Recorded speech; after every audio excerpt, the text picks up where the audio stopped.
Welcome to Wellness Podcast. Today I'm here with Jen, who started with us as a founding member at YogaSix Saratoga in 2023, and very soon she got interested in teacher training, and now she not only teaches yoga classes, she also lead teacher training.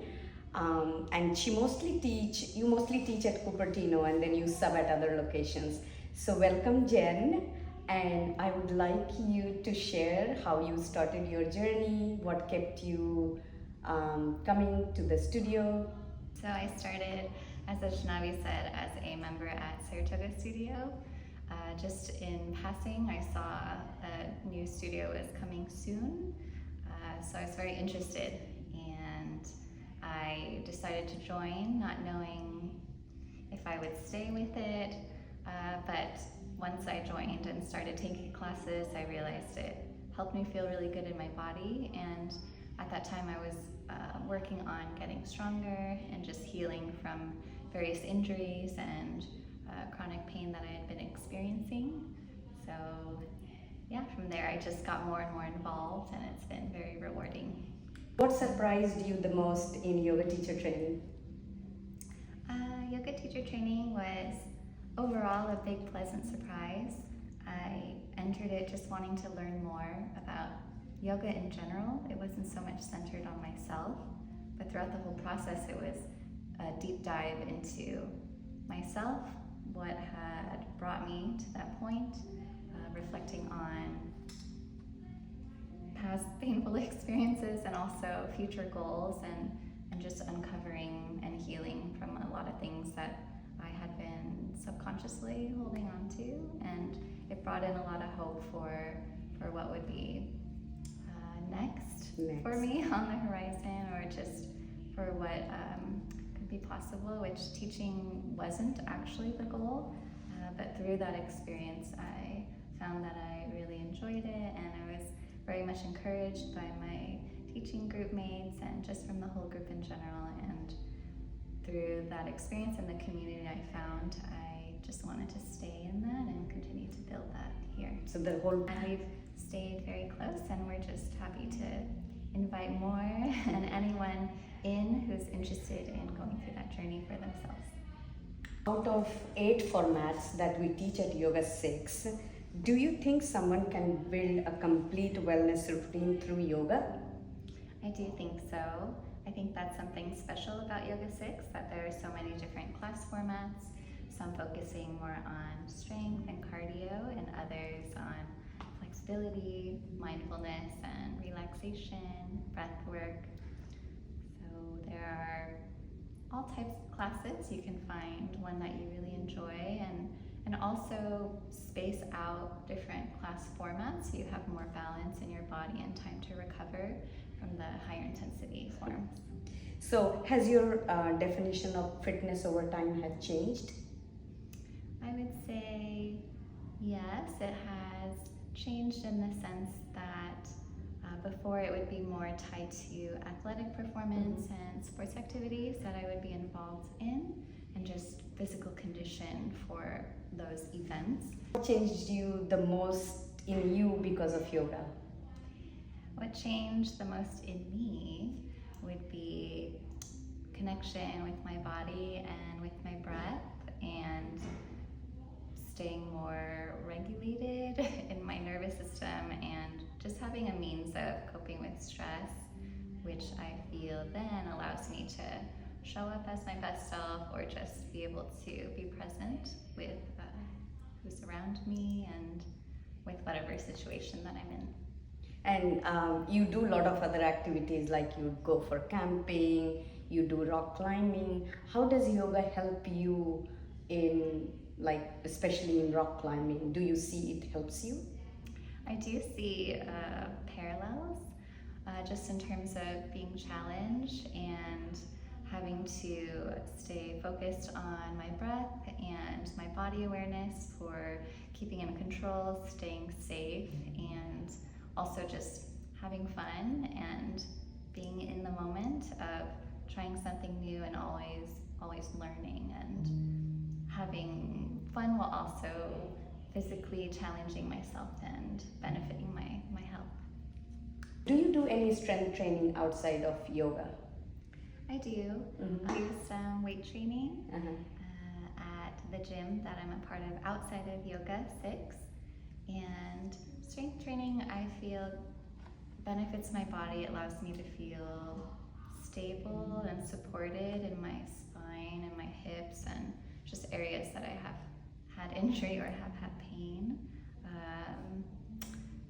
The strength training can be with just body weight as well, and even activities like rock climbing or hiking. I also consider those strength training. It's just conditioning your body in different ways for the demand that you place on it. Right. I also heard that there is a myth about weight bearing exercise. Anything that you are standing on your foot and bearing entire body weights, that is all weight bearing. But if you can add extra weights, that can help you at the joint differently. Mm-hmm. So anytime you add resistance or weight with dumbbells or using machines that have resistance, that loads your muscles, your bones, your joints differently than you would otherwise be able to. And those types of strength training can be a little more controlled versus impact activities like running, which are also loading your body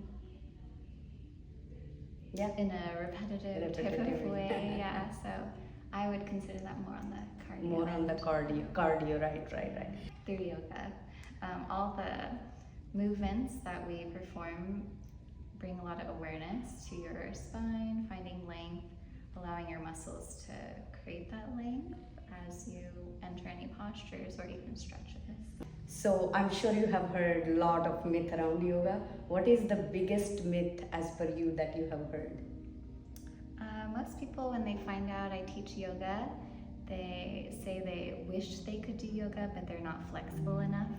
So I think the myth is that you have to be at a certain level to even begin. But normally, you just start where you are, and with that consistency and finding where your edge between comfort and challenge is, allows you to expand that limit without risking injury. If someone is curious about yoga but unsure about doing it or not, what would you tell them? I would tell them to just give it a try and stay open-minded, take it at your own pace, and maybe come with a friend. That's always more fun. Yes. And also just try different formats or class styles, and likely you'll be able to find something you enjoy. Mm-hmm. We do notice like people who come with friends, they stick longer, and it's just you get a companion. And you might be surprised by your own capability, where some members who just start once a week soon come twice a week or upgrade their membership because they didn't expect that they would come that often. And I have some students that I just feel so inspired by every time I see them and their own journey. And yeah, you have a big following. If you have not taken her classes, take it. She teaches mobility right now and restore, but you teach all the formats. Some rapid fire. Favorite yoga pose? I've said this at the past staff meeting, Shavasana. I love Savasana too. And the pose you secretly hate? Oh. Maybe none. Yeah, I can't say that there are any that I hate, but there are some that I'm very challenged by, that I still sense I have more to gain in. Usually the revolved type positions. I feel like to get that twist and that length, it's a constant but welcome challenge. Welcome challenge. What is the funniest thing that has ever happened in your class? One time I was giving a hands-on adjustment to Zareen, and her mat was very sticky, and I guess my feet stuck to her mat, that when I stepped off her mat, I almost peeled her off the floor. Yeah, and we had to work really hard not to laugh during Shavasana. One word your student would use to describe you?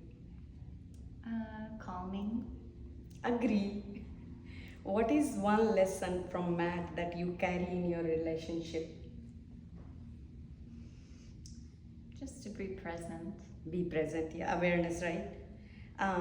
What is something you had to unlearn through yoga?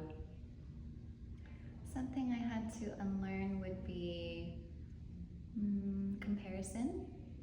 Maybe seeing someone who's further along in their yoga journey and has more flexibility in their body maybe than I have, and not allowing that to make me feel negatively towards where I am in my own journey.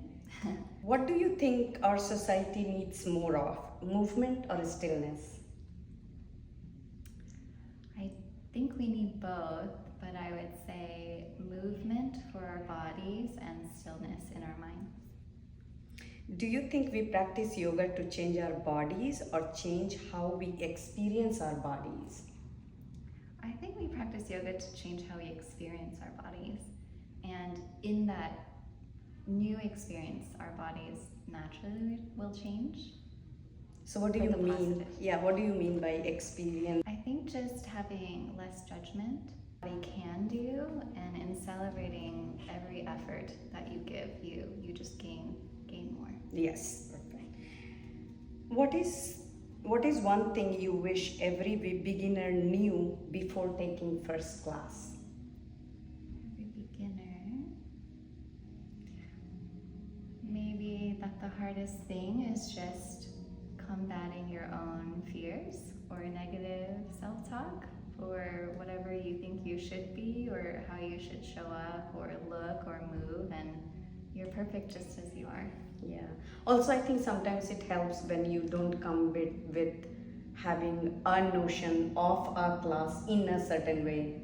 You just go and without having any expectation, and teachers surprise you. Yeah, just to go and experience, and for whatever it brings up in your body, in your mind, any questions that you have, to just lean into that and ask and learn and be a beginner. It's a great place to be. Can you do a yoga without using a single pose? Yes, you can just breathe. So what is one word that, or what in few words you would like to tell our members of community? That we're happy that you're here, or I am. I'm very grateful for you, and I'm grateful to be here. Thank you, Jen, for Thank taking you. time and sharing your experience with our members, our community. You are already well loved in the community, and if you have not taken her classes, try it. She'll surprise you with her soft voice and handsomeness sometimes. So thank you. Thank you.